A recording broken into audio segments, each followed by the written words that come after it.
கர்த்தருடைய பரிசுத்த நாமத்துக்கு ஸ்தோத்திரம். இன்றைய மெய்வார்த்தை நிகழ்ச்சியில் உங்கள் காண்பதில் மிகவும் மகிழ்ச்சி அடைகிறேன். இன்றைய மெய்வார்த்தை எஸ்தர் 4:14. இந்த காலத்திலே மௌனமாயிருந்தால் யூதருக்கு சகாயம் ரட்சிப்பில் வேறொரு இடத்திலிருந்து எழும்பும். உங்களை கர்த்தர் தெரிந்து கொண்டது எதற்காக தெரியுமா? உங்கள் குடும்பத்திற்காக, உங்கள் குடும்பத்தின் வளர்ச்சிக்காக கர்த்தர் உங்களை தெரிந்து கொண்டார். நீங்கள் விசேஷித்தமானவர்கள், ஸ்திரீகளாகிய நீங்கள் விசேஷித்தமானவர்கள்.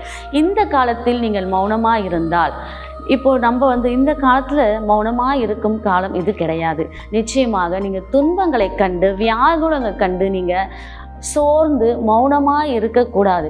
இப்பொழுதுதான் உங்கள் பிள்ளைகளுக்காக, உங்கள் கணவருக்காக, உங்கள் குடும்பங்களுக்காக, குடும்ப வளர்ச்சிக்காக முழங்காலில் நின்று நீங்கள் ஜெபிக்க வேண்டும். அன்று எஸ்தர் ராஜாவினத்தில் யூதருக்காக மன்றாடி நின்றாள். அதே போல இன்று இயேசு ராஜாவிடத்தில் நம்ம குடும்பங்களுக்காக வாயை திறந்து இயேசுவே சொல்லியிருக்கார், கேளுங்கள் கொடுக்கப்படும் என்று. நம்மளுக்கு என்ன தேவையோ, நம்ம குடும்பத்துக்கு என்ன தேவை, நம்ம பிள்ளைகளுக்கு என்ன தேவை என்று நாம் முழங்காலில் நின்று ஜெபிப்போமா? இப்பொழுது ஒரு சிறிய ஜெபம் செய்வோம். கர்த்தாவே, ஸ்தோத்திரம் ஆண்டவரே, இந்த காலத்தில் மௌனமாக இருந்தால் யூதருக்கு ரட்சிப்பு சகாயம் வேறொரு இடத்திலிருந்து வரும் என்று வேதத்தில் நாங்கள் பார்க்கிறோம் ஆண்டவரே. இந்த காலத்தில் நாங்கள் மௌனமாக இல்லாதபடிக்கு ஏசப்பா ஜெபிக்க எங்களுக்கு உதவி செய்யுங்க அப்பா. என்ன கேட்பது, எதை எப்படி கேட்டு கர்த்தரிடத்திலிருந்து பெற்றுக்கொள்வது, அந்த ஞானத்தையும் எங்களுக்கு தரும்படியாக நாங்கள் ஜெபிக்கிறோம். அதற்காக மக்கள் நன்றி செலுத்துகிறோம். நீங்கள் பொறுப்பெடுங்க, ஆசீர்வதிங்க. கர்த்தராகிய இயேசு கிறிஸ்துவின் நாமத்தினால் ஜெபிக்கிறேன் ஜீவனுள்ள நல்ல பிதாவே, ஆமென்.